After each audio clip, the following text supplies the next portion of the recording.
All right, today is dyno day for the 240 here. I've just spent the last like day and a half, 2 days getting it prepped. Got a lot of stuff accomplished on it. I did another oil change to try to get all the E90 out of it, and I think this one finally got all of it out. It was still pretty full of ethanol, so got all that out. I made the headlights stay up. Got everything pretty much done here. I also was messing with the laptop and the tune for a while, and I figured out my enrichment issue, why it was so rich and why the kind of the ECU didn't know what was really going on. I did not have my cam synced correctly. I didn't even have any cam plugged into there, so the ECU could not read the cam sensor. So I reconfigured that, and now it's running so much better. It's not smoking. It's really, really good now. Like it's running like good air fuels. It's in a really good spot. So one last thing we have to figure out once we're on the dyno. There's definitely still a lot of things that need to be kind of addressed and fixed. There's a couple little oil drips, like very, very minor oil drips that I have to figure out, but I just need to get this thing tuned so at least I can drive it around and figure everything out while it's in the process, while I'm still like fixing stuff and waiting on windshield and everything like that. So enough of that, let's get this thing on the trailer.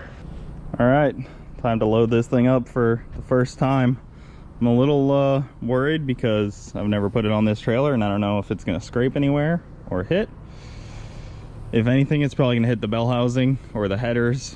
I think the bell housing is the lowest part, but unfortunately, you can see where I've already hit this trailer before a couple times.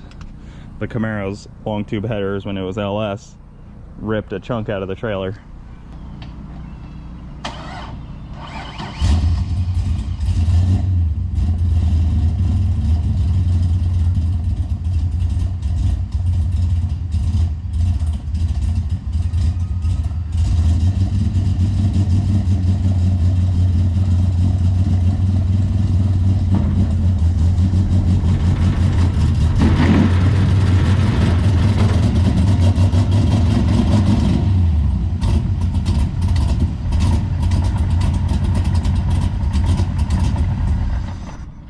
All right, we made it near the dyno.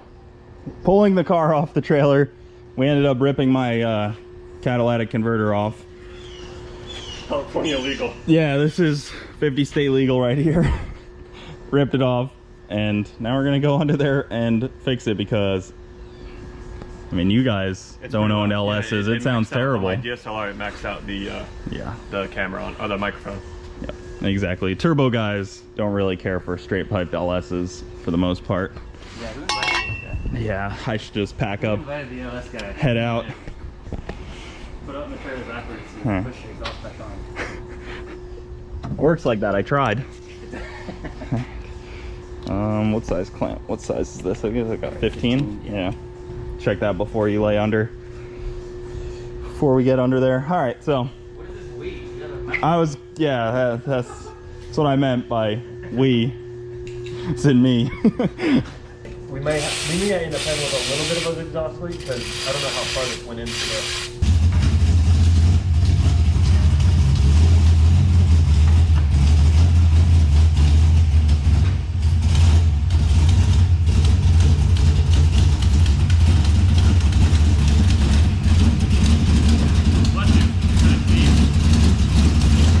So we've already uncovered a couple of little issues. Had to jump one of the wires to make the car run correctly.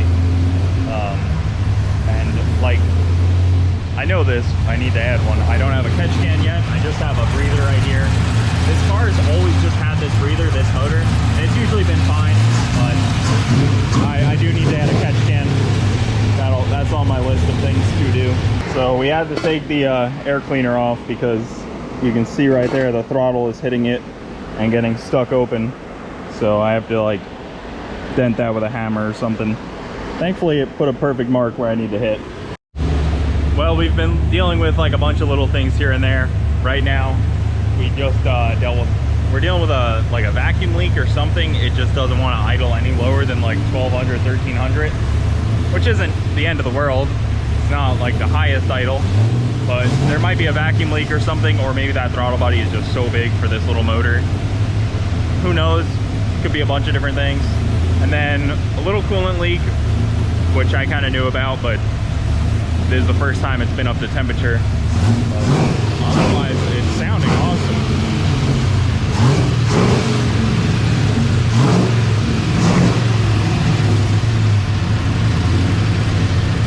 Yeah, the coolant's just leaking from that neck right there. I'll probably just have to put some RTD on that or something. The motor is super clackety right now. This motor is just loud. This shop down here is really cool. This is Chris's personal car, twin turbo Mustang on methanol with a Holly. Then they got like a bunch of other projects here. Both of these are Coyote cars. There's a Supra over here, LS powered airboat out there. Then, I mean, look in here, they got all kinds of cool stuff. Bunch of Jeeps, a boat, bunch of Dodges, couple Vipers. Also, no more smoke. I love that sound.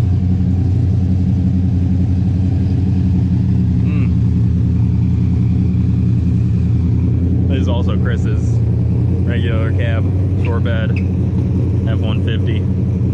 I really want one of these. They're so cool. All right, the car is spinning on the rollers.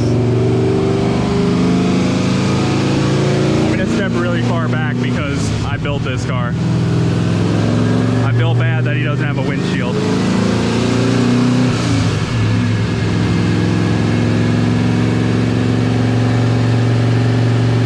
He's young, he could probably jump out if there's a fire. Tuck and roll, tuck and roll.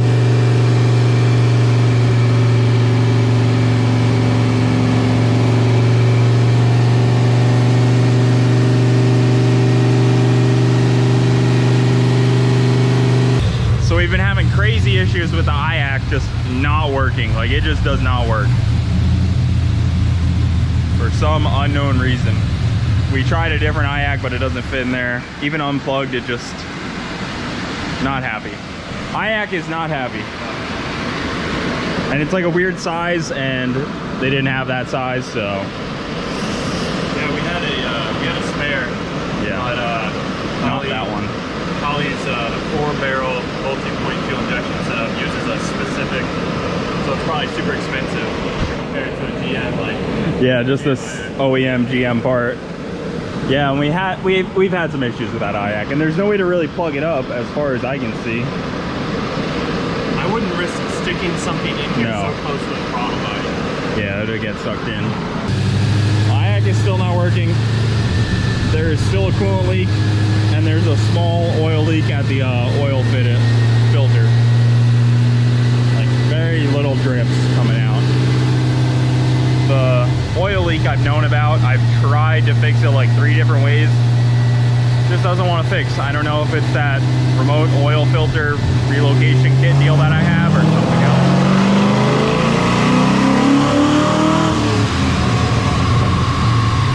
Just one of those things. Cracking it down, and it does not want to cooperate. Oh, and look at that, we got another added fun. The belt is walking. So coolant leak, belt walking off. You guys know. Issue after issue. Must be too short of a belt and maxing out the tensioner because you can see where it's at.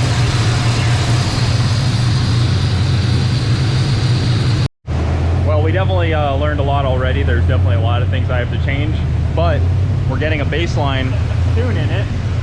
So now at least when I go home and change things, I can go drive it and make sure it's still good. Before I couldn't even drive it to shake anything down. I couldn't really test anything without having any kind of tune in it. Now I can at least go home, get it up to temp, drive it, figure out all my little issues, figure out all these stupid bugs that are in this car. But I knew there was going to be bugs, so I'm not really too worried about it.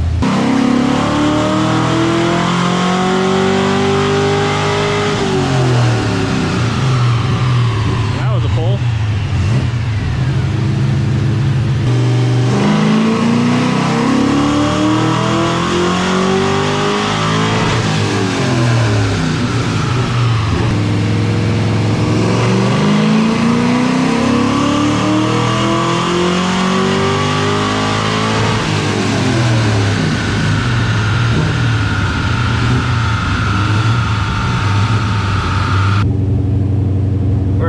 go. How do you operate this thing? There you go.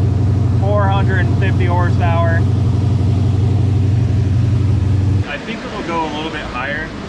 I read that out to 65. The limiter was at 65. I haven't changed it, so we'll take it up to like 7 and see where it starts to fall off. Yeah, it was still making power up at 7. All right.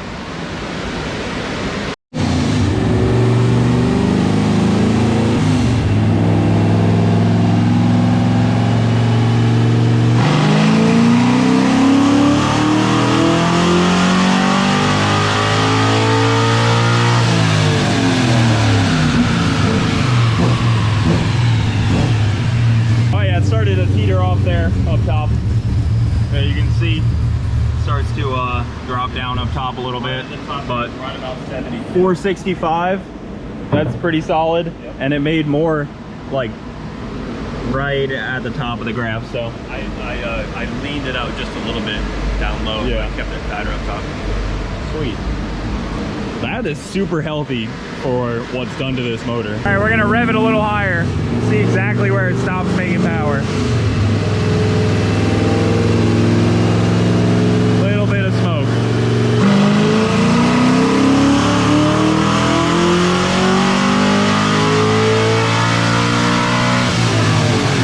A lot of bit of smoke.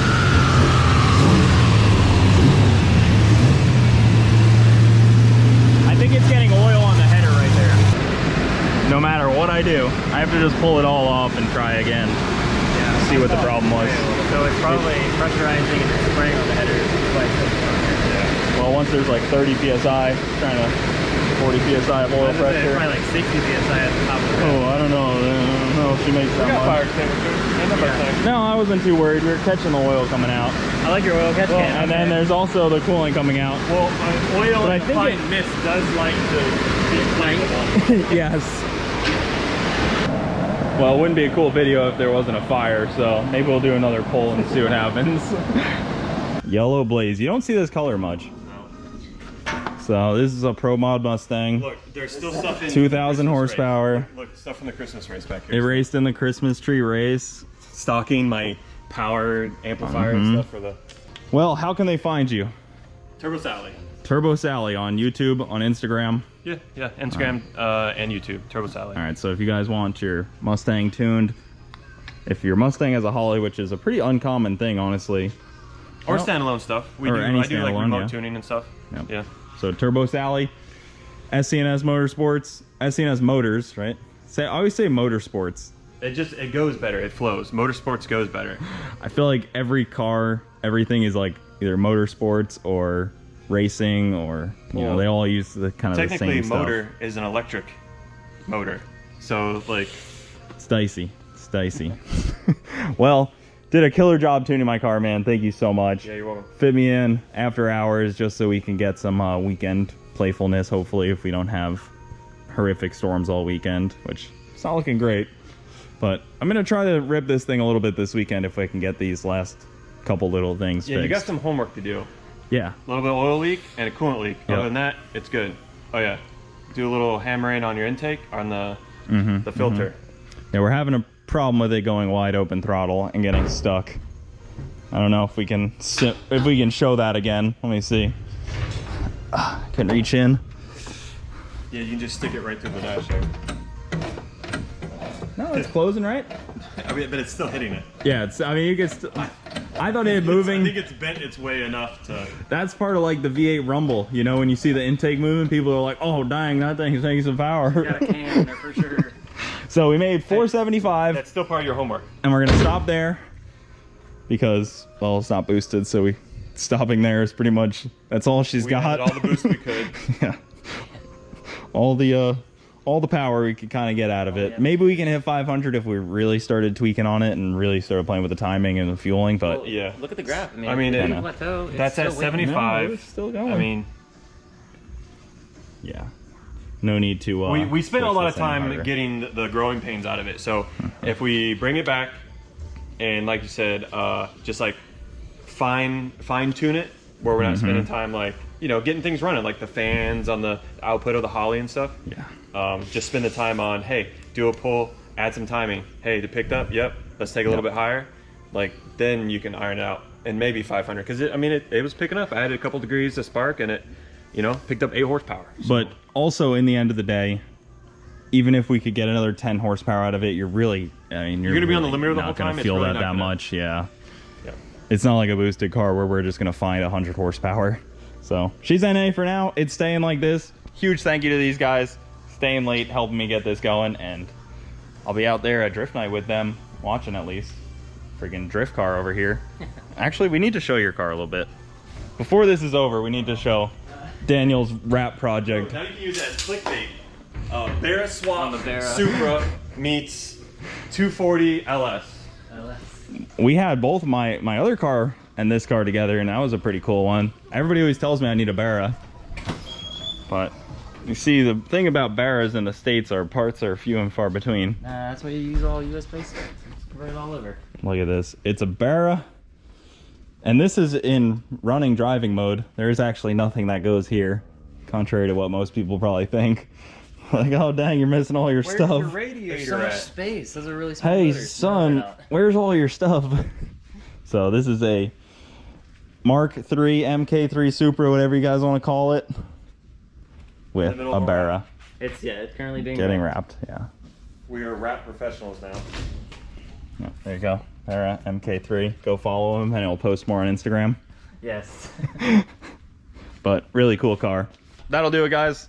Next time, hopefully the 240 is doing some sliding action. I'm just gonna go home and fix some stuff, and then take Bronte for a little rip and scare her a little bit.